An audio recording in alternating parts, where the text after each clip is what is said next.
መንፈስ ቅዱስና ምልልሳችን የተሰኘው በዶክተር ቻለው አለማየሁ ተጽፎ የተዘጋጀው መጽሐፍ በደመቀ ሁኔታ ተመረቀ።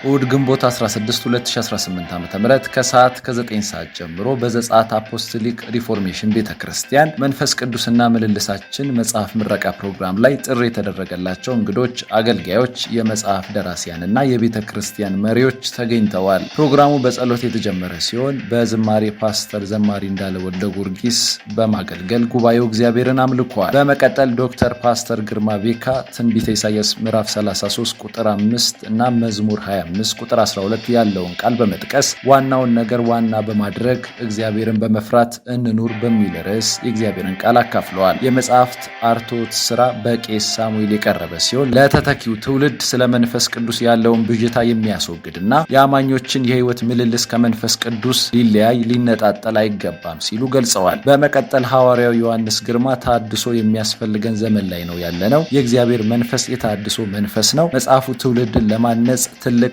አስተዋጽኦ አለው ብለዋል። አንጋፋው ጋሽ ንጉሴ ቡልቻም እንደዚሁ የመጽሐፉን ትንታኔ ያቀረቡ ሲሆን መንፈስን ከተቀበልና በመንፈስ ብንኖር በመንፈስ እንመላለስ የሚል መልእክት አስተላልፈዋል። በመቀጠል የመጽሐፉ ጸሐፊ የሆኑት ዶክተር ቻለው አለማየሁ የረዳቸውን እግዚአብሔርን አመስግነው የአማኞች የሕይወት ምልልስ ከመንፈስ ቅዱስ ጋር የተዋደደና የመንፈስ ቅዱስ ፍቃድ፣ የመንፈስ ፍሬና የመንፈስ ቅዱስ ስራ ላይ ትኩረት ያደረገ መጽሐፍ እንደሆነ ተናግረዋል። ዶክተር ቻለው አለማየሁ ከዚህ ቀደም የታድሶ እሳት በሮችና የቅባት መንገድ የተሰኙ መጽሐፎችን ጽፈው ለእግዚአብሔር ሕዝብ ያበረከቱ ሲሆን ይህ መንፈስ ቅዱስና ምልልሳችን የተሰኘው ሶስተኛ መጽሐፋቸው መሆኑ ታውቋል። መጽሐፉ 451 ገጾች የያዘ ሲሆን በ16 ምዕራፎች በ4 ክፍሎች የተከፋፈለ ነው። በመጨረሻም በቤተ ክርስቲያን አባቶችና መሪዎች፣ የክብር እንግዶች በአንድነት በጸሎትና በቡራኬ በደመቀ ሁኔታ መጽሐፉ ተመርቆ ለንባብ በቅተዋል።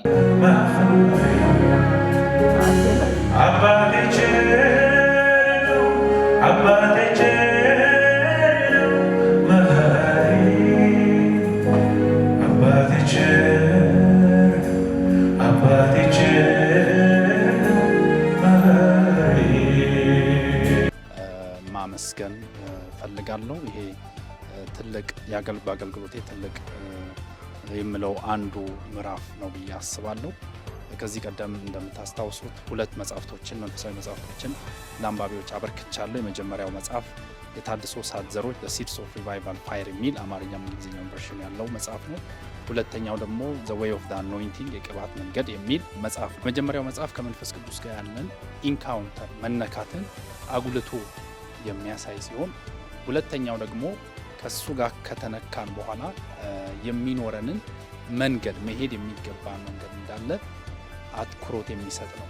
ሶስተኛው መጽሐፍ ደግሞ ከነዛ ሐሳብ የቀጠለ ሲሆን ማን ነው መንፈስ ቅዱስ who is he የሱን ማንነት ኤክስፖዝ የሚያደርግ መጽሐፍ ነው በጥቅሉ ሲገልጸውና ከ7 ወይም ከ8 ዓመታት በላይ በዝግጅት ወስዶብኛል። ብዙ ከ75 በላይ ጥናታዊ ጽሁፎች ወይም መጽሐፍቶች ዌብሳይቶችን ኮት አድርጌያለሁ። እዚህ መጽሐፍ ዋነኛ ታርጌቴ እግዚአብሔር በተናገረኝ ራእይ መሰረት በምድሪቱ የሚዋለድ አንድ ትልቅ ታድሶ እንዳለ ሀገራዊ፣ አህጉራዊ፣ ዓለም አቀፋዊ ታድሶ ቤተክርስቲያንን ለንጥቀት የሚያዘጋጅ ታድሶ እንዳለና ለዛ ታድሶ ደግሞ አንባቢያንን ቤተክርስቲያንን የሚያዘጋጅ መጽሐፍ ነው ብዬ አምናለሁ። በዋነኛነት አንባቢው በውስጡ የገባው መንፈስ ቅዱስ ማን ነው ወይም የሚሰራበትን መስሪያ ቤት ሳያቅ ሰው ሊሰራ ቢሞክር የሚሰራበትን ድርጅት ኦብጀክቲቭ ባያቅ አንድ የባንክ ሰራተኛ ሐኪም ቤት ቢገባ ቶታሊ ሚስ እንደሚያደርገው መንፈስ ቅዱስን ሳንረዳ እንዲሰራብን ስንፈልግ ወይም ልንሰራለት ስንሞክር ብዙ ሚስ እናደርጋለን። የዚህ መጽሐፍ ዋነኛ ዓላማው መንፈስ ቅዱስን እንወቀው፣ ፍቃዱን እንከተል፣ ፍቃዱን ተከትለን ስናገለግል ደግሞ ፍሬያማ እንሆናለን የሚል ነው። በህይወታችን ከሚሰራቸው ስራዎች ዋነኛው ደግሞ የመንፈስ ፍሬ የሱን የክርስቶስን ባህሪ በእኛ ውስጥ መግለጥ ነው የሚል ሐሳብ አለውና ስለዚህ መጽሐፉ በዚህ መንገድ ተጠናቆ ለአንባቢ በመቅረቡ እጅግ በጣም ደስተኛ ነኝ። ብዙዎች አንብበው ፊድባካቸውን እንደሚሰጡኝ እንደሚጠቀሙ እርግጠኛ ነኝ። በመጽሐፍ 1 በመጽሐፍ 2 ፊድባክ የሰጡኝ ሰዎች ኢንካሬጅመንት ነው ዛሬ ለዚህኛው ሶስተኛው መጽሐፍ መወለድ ምክንያት የሆነው። ከብዙ የሥራ ጫናዎች መሃል የመጣ መጽሐፍ ቢሆንም ግን እግዚአብሔር በብዙ ስለረዳን ጌታን ማመስገን ፈልጋለሁ። ቀጥሎም ይህን መጽሐፍ በማዘጋጅበት ሂደት በብዙ አቅጣጫ መጽሐፍቱን ጊዜ ወስደው ሰፊ ጊዜ ወስደው የተነተኑ ያብራሩና ያገዙኝን ሰዎች ማመስገን ፈልጋለሁ። በስነ መለኮት አቅጣጫ በተለይ ፓስተር ተሾመ ዳምጠውን እጅግ አድርጌ ማመስገን ፈልጋለሁ። እንዲሁም በስነ ጽሁፍ አቅጣጫ እንዲሁም በስነ መለኮት አቅጣጫ ፓስተር ንጉሴ ቡልቻን እጅግ አድርጌ ማመስገን ፈልጋለሁ። ፓስተር ጻድቁ አብዶን ማመስገን ፈልጋለሁ። ብዙ ሀሳብን በመስጠት መጽሐፉ ለብዙዎች እንዲጠቅም ለሚመጣው ጄኔሬሽን እግዚአብሔር ባየለት ልክ ታድሶ ፍሬያማ እንዲሆን የሚያግዝ እንዲሆን አብረውኝ ስለቆሙ ሌሎችም በዚህ ያልጠቀስኳቸው እነ ፓስተር አመሉ ሌሎችንም ጨምሮ በዚህ መጽሐፍ ላይ ያመጡት ኢንፑት ወይም ደግሞ ያደረጉትን አስተዋጽኦ አክኖሌጅ ማድረግ ፈልጋለሁ። ለረዳን ጌታ ክብር ለሱ ይሁን። በጣም ደስ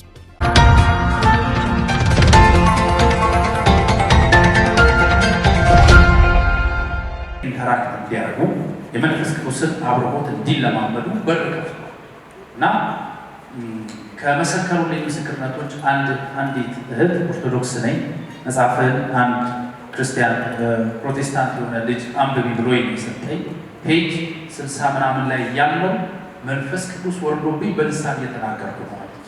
ኢየሱስ ጌታ ነው።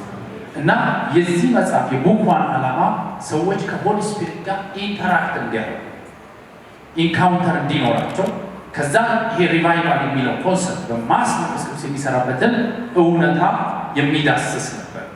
the book to the way of the anointing መንፈስ ቅዱስን ከተቀበልን በኋላ we cannot move the way we want እንደፈለግን መሄድ አንችልም፣ አይገባንም። there is a way መንገድ አለ። that way is Jesus himself in the manifestation of Christ in us በክርስቶስ በሕይወታችን መገለጥ ነው መንገዱ የሚያሳየን